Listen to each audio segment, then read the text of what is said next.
लकल हम्दि या अल्लाह अस्सलातु वस्सलामु अलैका या रसूल अल्लाह अम्मा बाद। सिलसिला है नाजरीन के सवालों के जवाब देने का। नाजरीन में से एक ने हमारे किसी वीडियो के कमेंट्स में सवाल किया है कि बैंक से लोन लेना कैसा है। आइए तवज्जो के साथ जवाब सुनिए। बैंक से लोन लेना कैसा है, कब ये जायज़ है, कब जायज़ नहीं है, किस सूरत में ये सूद होता है, किस सूरत में सूद नहीं होता, सारी बातें तवज्जो के साथ सुनिए। अवलन तो याद रखिएगा कि कुफ़ार व मुशरिकीन की तीन किस्में होती हैं, एक ज़िम्मी, दूसरा मुस्तामिन और तीसरा हरबी। ज़िम्मी वो काफिर कहलाते हैं जो दारुल इस्लाम में रहते हों और बादशाह इस्लाम ने उनकी जानो माल की हिफाजत अपने ज़िम्मे लिया हो, और मुस्तामिन उस काफिर को कहते हैं कि कुछ दिनों के लिए अमान लेकर दारुल इस्लाम में, इस्लामी हुकूमत में आ गए हों। और ज़ाहिर है कि हिंदुस्तान के जो कुफ़ार हैं ना तो ये ज़िम्मी हैं और ना ही मुस्तामिन, बल्कि वो तीसरी किस्म यानी हरबी हैं। जैसा कि रईसुल फ़क़हा हज़रत अल्लामा मुल्ला जीवन रहमतुल्लाहि तआला अलैह ने तफ़सीरात अहमदिया में यही लिखा है। और यहाँ हिंदुस्तान में हुकूमत जो है ये मुशरिकों की है, और मुसलमान और मुशरिक के दरमियान सूद नहीं, यहाँ पर यानी हरबी कुफ़ार और मुसलमान के बीच लेन देन में सूद नहीं होता। जैसा कि हदीस पाक में कि ला रिबा बैनल मुस्लिम वल हरबी फ़ी दारिल हर्ब, और दारुल हर्ब की कैद वाकई है ना कि एहतराज़ी, लिहाजा यहाँ की हुकूमत के बैंकों से नफ़ा लेना जायज़ है। हिंदुस्तान के बैंकों से नफ़ा लेना ये जायज़ है, लेकिन इसको देना जायज़ नहीं।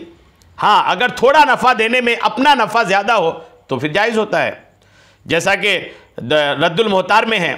लिहाजा बैंक या किसी कंपनी से लोन लेकर अपना बिजनेस चलाना उस वक्त जायज़ है जबकि उसकी ज़रूरत हो या उसकी हाजत हो, कि बगैर इसके काम नहीं चलेगा, या चलेगा लेकिन बहुत दुश्वारी से चलेगा, और ये सूरत हाजत शदीदा की है, सख्त ज़रूरत की है, और इसमें नफ़ा मुस्लिम भी ज़्यादा है तो जायज़ है। हुज़ूर मुफ्ती आज़म हिंद अलैहिर्रहमा भी बैंक से लोन लेने की इजाज़त इसमें मुसलमानों को नफ़े कसीर यानी ज़्यादा नफ़ा होने की बिना पर देते थे, इजाज़त देते थे। लेकिन ये इजाज़त मुतलकन नहीं है, यानी बिल्कुल क्लियरली इजाज़त है, ऐसा नहीं है। ये इस तौर पर मशरूत है, शर्त है इजाज़त के साथ कि जिस काम के लिए लोन ले रहा है ये उसकी शरई ज़रूरत हो, कि इसके बगैर कोई चारा ना हो, या हो कि काम तो चल जाएगा लेकिन बहुत मशक्क़त से चलेगा, यानी काम चल जाएगा लेकिन बहुत तकलीफ होगी तो भी लोन ले सकते हैं, या कोई रास्ता ही नहीं है तो लोन ले सकते हैं।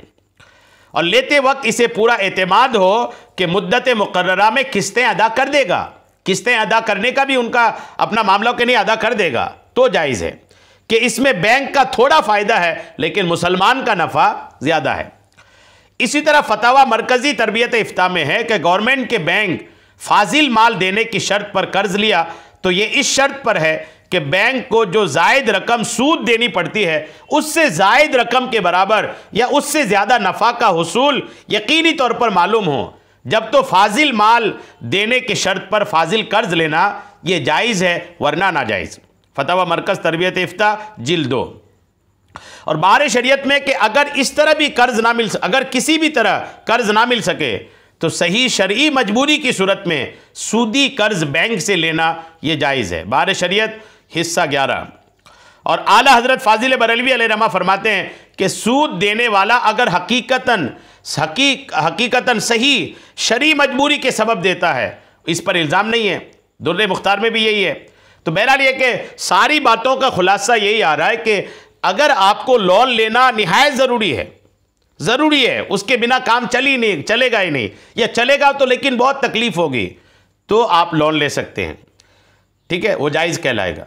और अगर ऐसा है कि नहीं आपका सब कुछ ठीक ठाक चल रहा है, आप काम बढ़ाना चाहते हैं, तो ये इजाज़त नहीं। काम बढ़ाने के लिए और अपना घर ठीक पहले से बनाए लेकिन और अच्छा बनाने के लिए, गाड़ियां हैं और गाड़ी लेने के लिए, यानी शान शौकत बढ़ाने के लिए अगर कोई लोन लेता है तो फिर इसकी इजाज़त नहीं होगी। सख्त ज़रूरत अगर है तो इजाज़त दी जाएगी। अल्लाह करीम हम सबको अमल की तौफ़ीक़ अता फ़रमाए। आमीन। बिजाहिन नबील अमीन सल्लल्लाहु तआला अलैहि वसल्लम।